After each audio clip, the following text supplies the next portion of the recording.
Nacido en un país donde el color de la piel marcaba el destino de uno, pasó toda su vida luchando por un país en el que todas las gentes fueran iguales. It is an ideal for which I am prepared to die. Tiene una voluntad de hierro. Fija en su mente hacer algo y se vuelve inquebrantable. Durante 27 años continuó su lucha desde detrás de los muros de la cárcel. Se hizo como el acero. Separó su propia angustia de lo que sabía que tenía que hacer para sobrevivir. 3 décadas entre rejas pudieron haber hecho un hombre derrotado y olvidado. A cambio, salió de la cárcel para dirigir a su país a un nuevo comienzo. Es un luchador de la libertad. A veces llega hasta donde los ángeles no se aventurarían. Ese es Mandela. Nelson Mandela, viaje a la libertad. 11 de febrero de 1990. Una extraordinaria visión. Después de 27 años entre rejas, Nelson Mandela sale de la cárcel como un hombre libre. Ha dedicado su vida a luchar para acabar con la dominación de una raza sobre otra.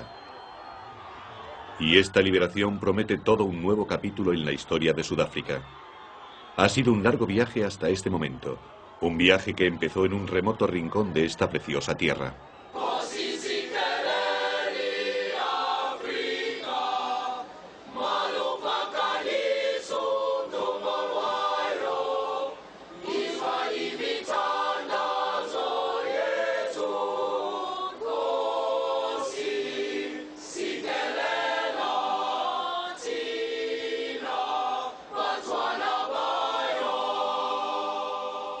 La región de Transkei de Sudáfrica es una tierra aislada de ondulantes colinas y chispeantes arroyos a lo largo de la costa del Océano Índico.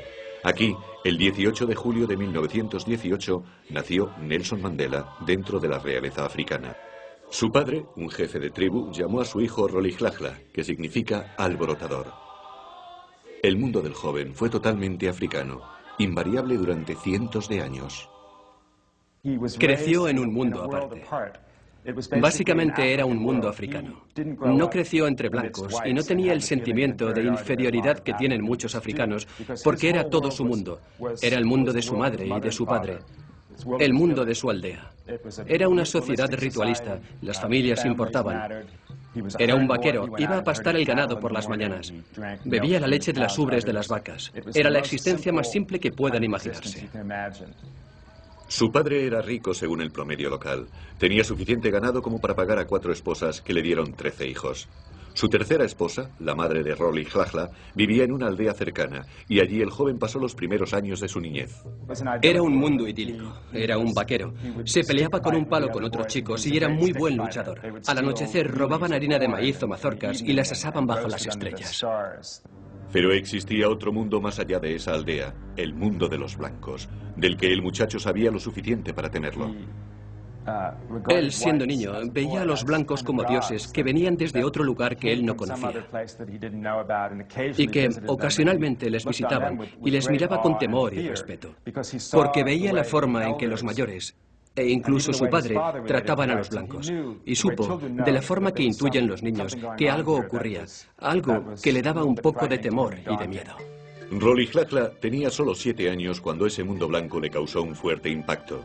Su maestro negro decidió que necesitaba un nombre más conveniente para la sociedad blanca. En su primer día de clase, el maestro le preguntó su nombre y él dijo: "Me llamo Rolihlahla Mandela". Y el maestro se revolvió un poco y dijo: "Bien, yo te llamaré Nelson". Aquella noche, cuando llegó a su casa, le dijo a su madre que su nuevo nombre era Nelson, y su madre no fue capaz de pronunciarlo, así que mucho menos llamarle así. Pero en el colegio y en el mundo blanco, a partir de entonces, se llamó Nelson.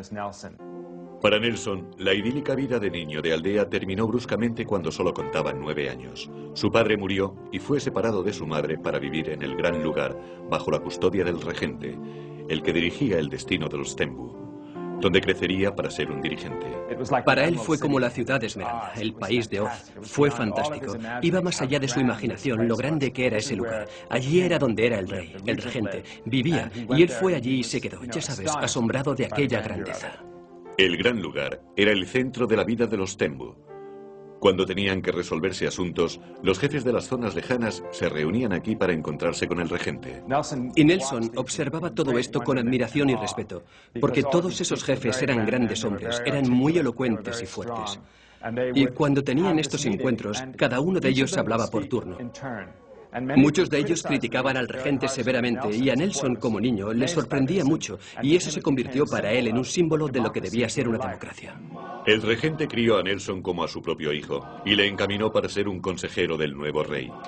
Para su educación, Nelson fue enviado a un internado de élite. Cuando terminó el internado le mandaron a la Universidad de Fort Hare, el Harvard de los negros de Sudáfrica. Allí se enfrentó con su primer dilema moral.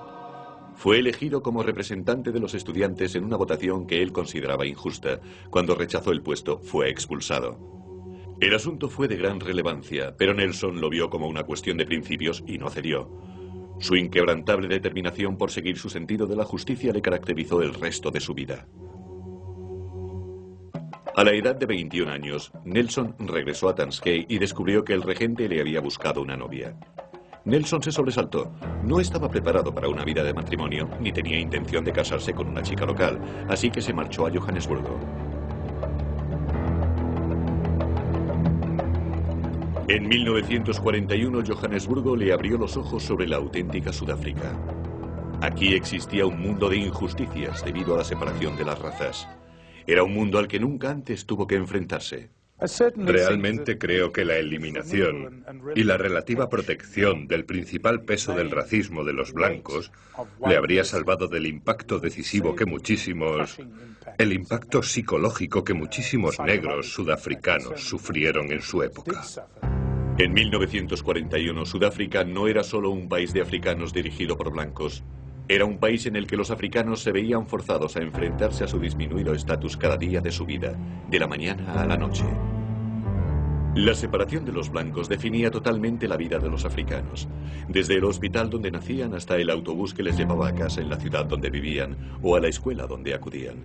Cuando llegó a la edad adulta, su trabajo era el único entre los africanos, su casa la única entre los africanos, el tren que le llevaba a trabajar era únicamente para africanos, podían pararle en cualquier momento, en cualquier lugar, y obligado a mostrar su pase y documentos en los que se reseñaban las zonas donde podía entrar.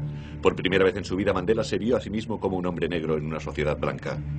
De una forma extraña, el racismo de la ciudad le definió como a un hombre negro. Y de alguna forma empezó el fuego interno del resentimiento que finalmente condujo a una rebelión en toda regla. Muy pronto, después de su llegada a Johannesburgo, cuando buscaba trabajo, le presentaron a Walter Sisulu, un prominente hombre de negocios africano, activista del Congreso Nacional Africano. Me impresionó al instante su porte, su manera de acercarse, y era brillante. Era un joven muy despierto. Sisulu se percató de la fuerza que como líder podía ejercer. Por entonces, el Congreso Nacional Africano era un grupo formado por activistas luchando por terminar con las injusticias raciales a través de los medios más moderados, boicots, cartas y peticiones. Para Sisulu, el conocer a un hombre educado tan regiamente como Nelson fue un sueño hecho realidad.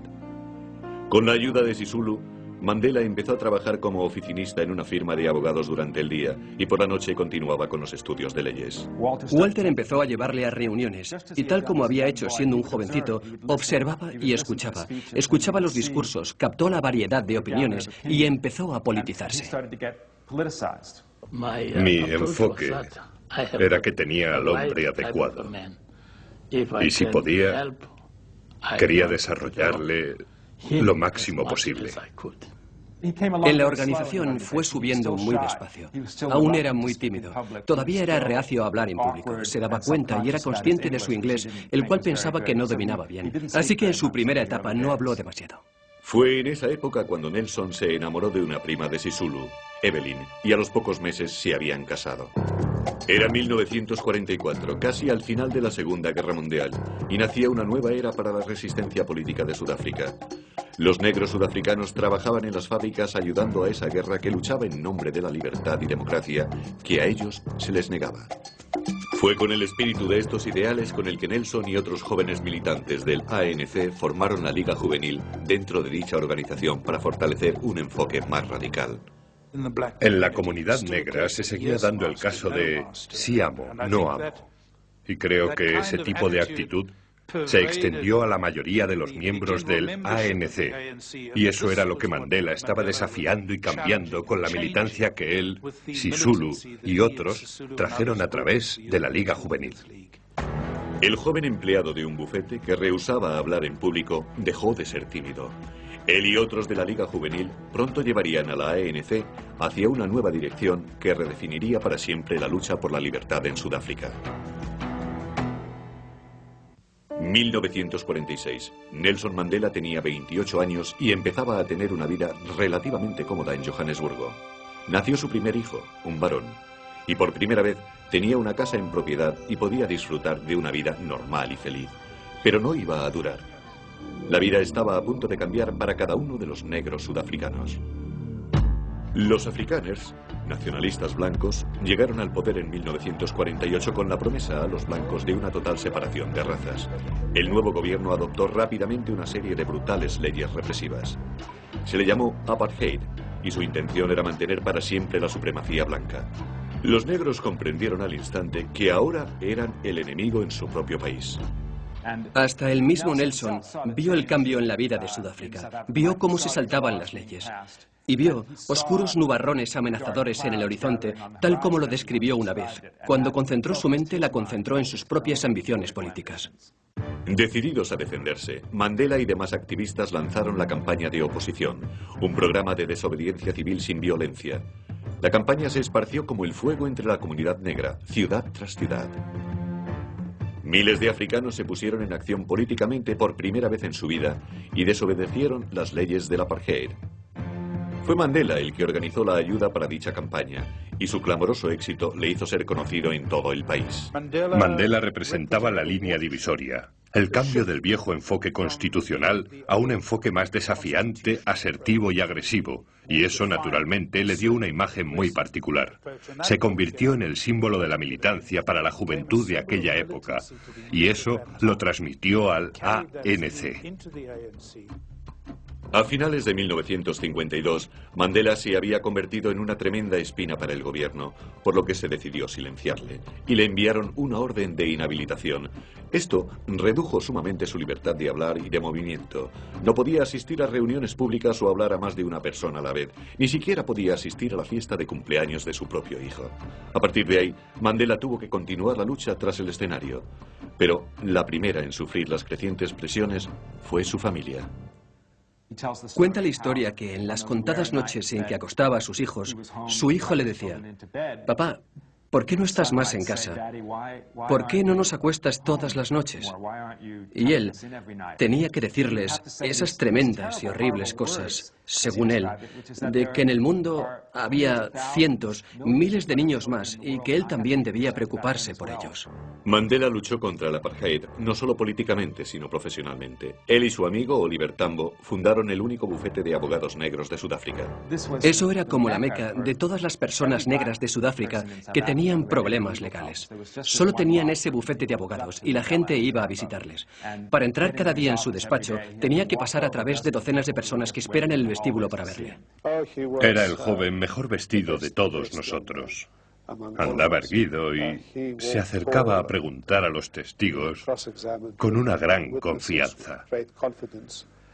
Eso preocupaba a algunos de los magistrados ante los que normalmente comparecía. Pero Mandela soportó tanto racismo en los juzgados como lo hacía en las calles de Johannesburgo. Tuvo testigos blancos en procedimientos que rehusaron o trataron de rehusar ser preguntados y contestar a un hombre negro, ya que nunca habían sido cuestionados por ningún hombre de color. Nunca habían tenido una relación de confrontación con un hombre negro que, de hecho, tuviera alguna autoridad sobre ellos. En aquella época era algo revolucionario. Mientras tanto, el gobierno continuaba imponiendo implacablemente el apartheid y aplastando cualquier oposición. Comunidades enteras fueron obligadas a salir de sus hogares, a veces a punta de pistola, y realojadas en zonas áridas a las afueras de la ciudad. Pero mientras la represión aumentaba, lo mismo hacía la voluntad de Mandela. Al ver que el poder nacional se iba cerrando sobre la vida de Sudáfrica, se dio cuenta que no había salida para él. Ese era su destino y las cosas solo iban a ponerse aún peor. Ahora ya no podía escapar, ni tampoco lo quería.